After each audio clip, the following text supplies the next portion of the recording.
Salut à tous et bienvenue dans Storyline. Après la partie 1 où je parlais des 10 premiers types d'intrigues, on se lance tout de suite sur la partie 2, c'est bien, vous suivez. Pour résumer l'épisode précédent, le romancier Ronald B. Tobias a théorisé qu'il n'existait que 20 types d'intrigues dans la grande majorité des histoires.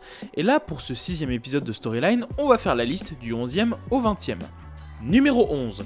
La métamorphose. Le protagoniste subit un changement qui peut être physique comme psychologique. Il doit apprendre à vivre avec ce changement et éventuellement combattre ce changement.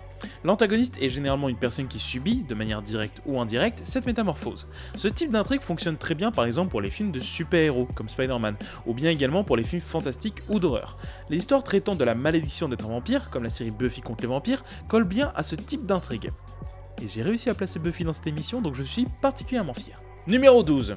La transformation. Alors oui, ça a quasiment le même nom que le type d'avant, mais c'est pas pareil. Là, on parle plus d'un changement moral, social ou professionnel.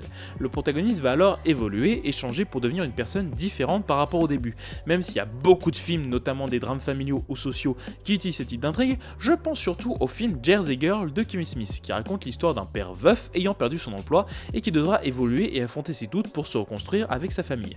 Ce n'est pas le meilleur de Kevin Smith, mais je le trouve honnête, plutôt touchant et bien écrit. Penchez-vous sur la filmo de ce mec, il a fait des films vachement cool. Numéro 13. La maturité. Ouais, on reste sur les mêmes thématiques, mais promis, on passe à autre chose après. En gros, c'est un récit initiatique généralement traitant du passage à l'âge adulte, où l'on suit un jeune homme qui va mûrir pour supporter les dures réalités du monde. Il va subir des expériences violentes et apprendre de ses erreurs pour devenir une personne accomplie et avec un but. D'une certaine manière, le film Wayne's World 2 parodie un peu ce type d'intrigue, déjà en le déclarant clairement au début, et surtout en donnant au personnage principal un objectif difficile à atteindre pour qu'il devienne enfin un adulte. Numéro 14. L'amour. Vraiment, je dois expliquer là. Vous avez tous vu au moins une fois une série ou un film où l'amour est le sujet central. T'as même le Palmacho qui a fait une super vidéo qui parodie ce genre d'intrigue. Pour faire simple, deux personnages tombent amoureux, mais il va se passer plein d'événements qui vont tout faire pour les séparer. Que ce soit un ex-petit copain, le travail qui pousse l'un des deux à partir dans un autre pays, avec à la fin la course vers l'aéroport et tous les clichés. Après, ce type d'intrigue est souvent mélangé avec d'autres intrigues. Ce n'est pas nécessairement une comédie romantique, mais c'est très codifié et réussir à raconter quelque chose d'original devient complexe. Mais si je pouvais vous conseiller un très bon film, ça serait 500 jours ensemble. Vous l'avez peut-être déjà vu, mais si ce n'est pas le cas, foncez le regarder, il dépeint l'histoire d'un couple de manière assez réaliste. Numéro 15. L'amour interdit. Les deux protagonistes vivent une histoire d'amour, mais ils ne peuvent pas la vivre sous la lumière du jour, car ils sont confrontés à énormément d'obstacles. Ça peut être des obstacles moraux, comme par exemple un adultère, mais aussi des obstacles sociaux ou religieux. L'exemple le plus connu au monde de ce type d'intrigue, c'est la pièce Roméo et Juliette de William Shakespeare, le best gars. Et j'ai mis des extraits de la comédie musicale, car c'est kitsch, ça me fait beaucoup rire, et que c'était une bonne occasion de remettre la chanson dans la tête des gens.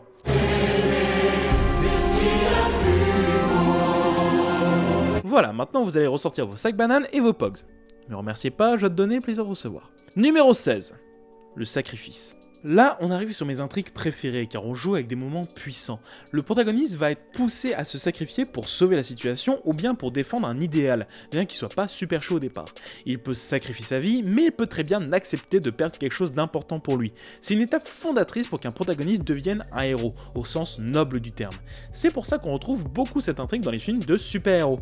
Par contre, comme généralement les sacrifices arrivent à la fin des films, j'ai pas envie de vous spoiler, ça serait pas cool. Numéro 17. La découverte. On suit un protagoniste qui tente de découvrir qui il est, après un élément déclencheur qui va le pousser à changer. C'est avant tout une intrigue qui va se focaliser sur ce qui tourmente le personnage, sur ses motivations et sur comment il affronte ce changement. Elle est souvent liée à l'enfance, car c'est la période où l'on se forme, où l'on se découvre. C'est avant tout une intrigue émotionnelle et relativement peu portée sur l'action. Là, je ne vais pas parler d'un film ou d'une série, mais du jeu vidéo Final Fantasy VIII, où le personnage principal, Squall, un étudiant plutôt taciturne au passé trouble, va découvrir quelque chose d'important sur son enfance qui le poussera à changer et à devenir un homme très différent de ce qu'il est au départ. Et en plus, ça me permet de caser mon effet préféré, donc j'en suis encore plus fier. Numéro 18. Les extrêmes. Et non, on va pas parler de politique, je suis quelqu'un d'extrêmement drôle, bon ça, là, abonne-toi, mais ce type d'intrigue porte ce nom car on suit un personnage qui va repousser les limites, surpasser une barrière, qu'elle soit intérieure ou extérieure à lui. En repoussant cette limite, le protagoniste va forcément subir des conséquences, minimes au départ, mais qui vont s'avérer terribles au final. Et je citerai comme histoire qui dépasse les limites, le film Limitless. Bah oui, c'est dit dans le titre. Après, il y a plein de films, mais celui-là correspond bien. Ça parle d'un auteur qui prend une pilule qui va décupler ses facultés.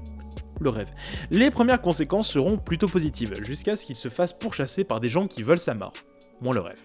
Et franchement, même si c'est pas un chef-d'œuvre absolu, c'est un divertissement plutôt cool à regarder. Numéro 19. L'ascension. C'est assez simple, le protagoniste est un type lambda mais charismatique qui va gravir les échelons et atteindre la gloire. Gloire qui peut être sous différentes formes. Mais je ne vais pas donner d'exemple tout de suite car ce type d'intrigue est très lié au numéro 20, la chute. Car oui, là où il y a ascension, il y a forcément le contraire, la descente aux enfers avec un personnage qui a tout et qui perd tout. Et pour moi, le meilleur film qui traite de ces deux aspects, c'est Citizen Kane d'Orson Welles.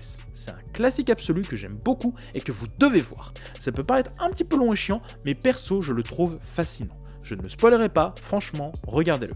Voilà, cette liste des 20 types d'intrigues et donc le storyline numéro 6 est à présent terminée. J'espère que vous l'avez apprécié. Si c'est le cas, n'hésitez pas à mettre un pouce levé, sinon c'est l'autre pouce. Vous pouvez vous abonner en cliquant sur le bouton, me suivre sur Facebook et Twitter, ou bien faire un petit don sur la page Tipeee si vous le souhaitez et le pouvez. Et si vous voulez approfondir vos recherches, je mets les sources en fin de vidéo et en description. À la prochaine tout le monde, et écrivez bien. Ciao.